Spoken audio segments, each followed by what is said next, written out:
La actividad humana puede ser reactiva, improvisada, por ensayo y error o con método. Si bien es cierto que en algunas ocasiones solo reaccionamos o bien improvisamos y en otras salimos adelante con el ensayo y el error, la actuación de un técnico o un profesionista debe ser siempre bajo un método que incremente las probabilidades de hacer las cosas bien y obtener los resultados esperados. El método es un procedimiento que garantiza resultados, es un conjunto de pasos para alcanzar un fin. Es un modo de hacer las cosas a partir de una fundamentación científica y por lo tanto probada en la práctica. Útil en toda actividad humana, el método es también de gran ayuda para educar, enseñar y aprender. Pensemos entonces, ¿cuál es la función de la escuela? ¿Simplemente informar o formar? Informar puede cualquiera, mientras que formar solo son capaces quienes, además del ejemplo como parte de su ética profesional y la dedicación, cuentan con un método previamente comprendido y aceptado por sus bondades en el trabajo formativo con los educandos.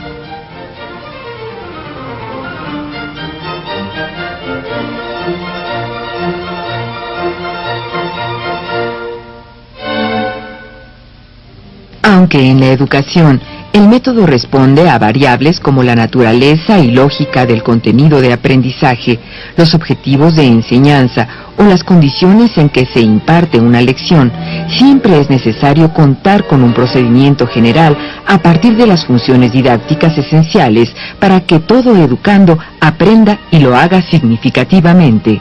En cualquier nivel, grado escolar o materia, las funciones didácticas de una lección son 7. La activación de los procesos psicológicos superiores que hacen posible el esfuerzo intelectual para aprender. La orientación de la atención del que aprende. El procesamiento de la información de lo que se quiere aprender. La recapitulación o repaso de lo más importante o esencial del tema. La evaluación y celebración del proceso y de los resultados de aprendizaje. La interdependencia social con otros que aprenden y que forman parte de la clase y la reflexión sobre la actividad de aprendizaje. Cada una de estas funciones consumen cierto tiempo de la lección, por lo que se identifican también como momentos que se complementan unos a otros para garantizar el aprendizaje de los educandos, ya bien bajo un contenido declarativo o procesal, la educación presencial o a distancia, el empleo de una tecnología convencional o con las tecnologías de información y de las comunicaciones conocidas como TICs. A su vez, dichos momentos conforman el método ELI, que a través de recientes investigaciones ha demostrado hacer de cada actividad educativa una actividad de aprendizaje activa, participativa, de cooperación y vivencial, que orienta el desarrollo de las funciones didácticas básicas y que permite a los alumnos ser capaces de construir socialmente su propio conocimiento.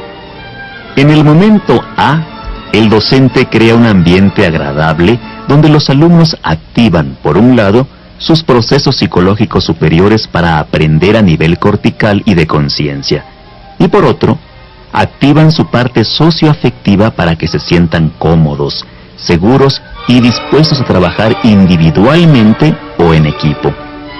La activación intelectual y la socioafectiva son necesarias en tanto que el ser humano aprende como una totalidad, pues como bien afirmó Vygotsky, existe una unidad entre lo cognitivo y lo afectivo, a tener siempre presente cuando se busca formar alumnos. La atención es un proceso psicológico básico para aprender. Por ello, en el momento O, el docente orienta, capta, mantiene y desarrolla la atención e interés de los alumnos hacia los objetivos del aprendizaje. Es decir, ¿hacia qué se va a aprender? ¿Qué tareas se van a llevar a cabo? Si de manera individual o por equipo. ¿Y qué resultados se esperan obtener? Actualmente, uno de los retos profesionales de todo maestro es precisamente el captar, mantener y desarrollar la atención voluntaria y activa de los alumnos. Para que los alumnos aprendan y lo hagan correctamente, el momento R echa mano de la recapitulación como una función esencial del proceso de enseñanza. En este momento, el docente planea situaciones para que los alumnos retomen la información aprendida en la clase, la resuman, recuperen la más importante y la integren a otra nueva, o bien a otras que ya poseen para que les resulte significativa. Más importante que el maestro repase es que éste organice con la ayuda de estrategias el repaso que los alumnos realizan bien individualmente, bien en pequeños equipos. El momento PI corresponde al procesamiento de la información y es quizá el que más tiempo consume en una lección. En este espacio de tiempo, el docente organiza actividades para que los alumnos trabajen, solos o en pequeños equipos, pero siempre bajo una estrategia de enseñanza que paso a paso guíe sus actividades. Tomemos en cuenta que hoy en día, inmersos en la sociedad del conocimiento o de la información, es imposible memorizar todos los contenidos disponibles de cada área de estudio. Entonces, lo que se busca es lograr que los alumnos desarrollen las habilidades, actitudes y valores que les permitan ser capaces de buscar y localizar información, seleccionarla de acuerdo a un propósito, procesarla, presentarla y comunicarla adecuadamente, y lo que es más importante, emplearla para tomar decisiones, resolver problemas o llevar a cabo un proyecto, entre otras cosas. Por su parte, el momento I conceptualiza la interdependencia social positiva, donde los alumnos, bajo la guía del docente, comparten procesos y resultados del trabajo realizado en clase, de tal manera que unos aprenden de otros, se hace más comprensibles los contenidos y se construye una verdadera comunidad de aprendizaje. Esta participación activa implica dos elementos. El primero, la interactividad, concepto piagetiano que consiste en la confrontación del sujeto que aprende con el objeto de conocimiento, por lo regular mediante un trabajo individual de procesamiento de la información. Y el segundo, la interacción, concepto vygotsquiano que se refiere al trabajo y la comunicación con el otro sobre lo que se hizo, cómo se hizo y qué se logró. En otras palabras, compartir la vivencia que se experimenta cuando se aprende. Así, la interactividad y la interacción constituyen la unidad didáctica básica para la interdependencia social positiva. Toda persona aprende en solitario, pero aprende mejor con otro, en la medida en que verbaliza y comparte logros y dificultades, el proceso y los resultados, la justificación y da ejemplos y comparte analogías. A lo largo del proceso de enseñanza y aprendizaje está presente el momento E, correspondiente a la evaluación de los aprendizajes. Pero la evaluación no debe reducirse al examen y la calificación o al conocimiento declarativo, es decir, al aprendizaje de cierta información o contenido, sino al tener y dar un juicio de valor sobre algo. Sin duda, mientras más elementos se tengan para dar ese juicio, mejor. Por ello resultan trascendentes las habilidades, las actitudes y los valores que el alumno desarrolla y adopta, dado el modo de enseñar y la forma de aprender. Pero el desarrollo de una lección requiere además de un momento de reflexión, conocido como el momento SSMT. Las dos primeras letras S corresponden al sentido y significado de lo que el maestro enseña y que el alumno debe captar y hacer suyo. Cabe resaltar que en muchas ocasiones un alumno no aprende, no porque carezca de las potencialidades para hacerlo, sino porque no encuentra el sentido y el significado de lo que el maestro se esfuerza en enseñarle. La M, en este momento de reflexión, alude a la metacognición, o capacidad de tomar conciencia sobre lo que se aprende. Cualquier actividad que realizamos nos deja algo y es importante en sí misma. Es una experiencia vital, pero lo es más en la medida en que reflexionamos sobre ella antes, durante o después de concluirla. Así que entrenar a nuestros alumnos en pensar sobre el pensamiento o tomar conciencia de lo que se hace, por qué se hace, cómo se hace y cuáles son los resultados, todo esto incide favorablemente en la calidad del aprendizaje. Por último, en este momento, la letra T representa la capacidad de transferencia, es decir, de aplicar lo aprendido de un medio a otro diferente. En suma, el SSMT es un momento de reflexión que permea el desarrollo de la lección, es decir, los otros momentos y actividades, de tal manera que cada alumno construye su conocimiento, no para un examen, sino para toda la vida. Ahora bien, si son 7 los momentos a tomarse en cuenta para garantizar el aprendizaje de los alumnos y cada uno está dirigido al cumplimiento de una función didáctica imprescindible a la hora de enseñar, cabe preguntarse: ¿cuál de estas funciones es la más importante y por qué? ¿O todas son igualmente importantes y por qué?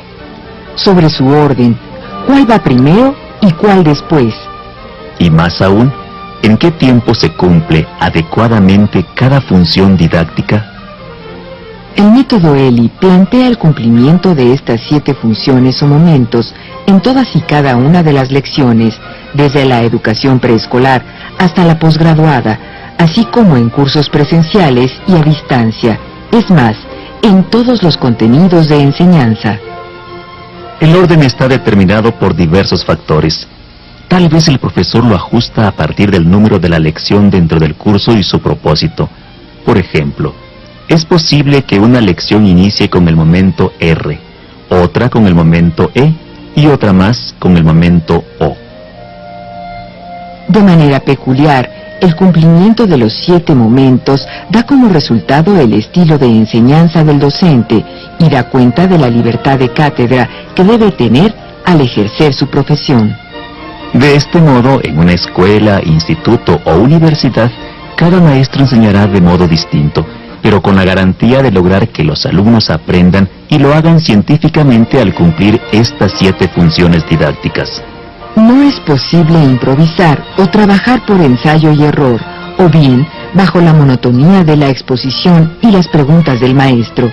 Se requiere de un método que nos asegure la formación plena e integral de las nuevas generaciones. Claro que para ello se requiere que el docente desarrolle las competencias profesionales didácticas necesarias para emplear estrategias adecuadas en cada uno de los momentos del método ELI, bajo un orden lógico en el tiempo de la lección, ya sea este de 30, 50, 60 o más minutos, o bien en la modalidad a distancia empleando las tecnologías de la información y de las comunicaciones. Si de lo que se trata es de formar a las nuevas generaciones, no simplemente informar, es necesario un procedimiento o un método que, a través del cumplimiento de determinadas funciones didácticas, permita que el aprendizaje contribuya al crecimiento y desarrollo humano y profesional de los alumnos. Por supuesto que lo anterior implica, previo al trabajo en clase con los alumnos, planear la lección con base en los momentos y posterior a ella, valorar los resultados y sistematizar los logros. Así, la experiencia obtenida podrá enriquecer la siguiente oportunidad para desarrollar el mismo contenido. Solo así es posible desplegar las potencialidades de cada niña y niño, adolescente, joven e incluso persona adulta, así como el uso pleno de la capacidad distintiva del ser humano, la de pensar y sentir, crear e innovar, descubrir y transformar, e insertarse adecuadamente en la sociedad que le corresponde vivir.